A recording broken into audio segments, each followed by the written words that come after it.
自从这个新冠病毒爆发了后，指挥官陈时中逐天下晡2点拢准时来开疫情的记者会。但是咧，今仔日下晡是延到3点才来开。原来陈时中去平湖，当地有头家人捐赠5台新冠病毒检验的仪器。陈时中是真感谢，讲安尼外岛若有疫情，就会当马上来做检测咯。 早时食一个朋友的蚵仔吼，我感觉真好吃。来应该有机会，应该多多来澎湖。开喙的蚵仔朋友名产，为部长陈时中一早来到澎湖，因为业者捐赠5台新冠病毒的检测仪，透过快速的核酸检测，只需要85分钟。陈时中嘛感谢业者赞助，作为打造检验国家队。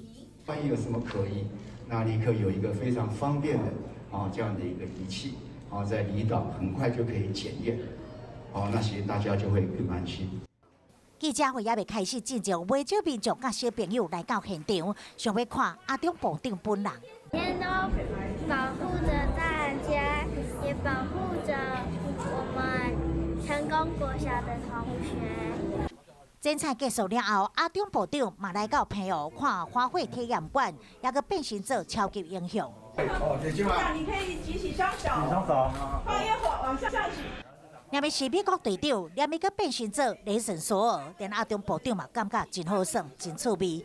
有超人气部长加持，相信观光人潮会慢慢回来。但陈时中下晡佮陪回来台北记者会，延到3点举行，嘛看会出钢铁部长行程满满，真正是真无用。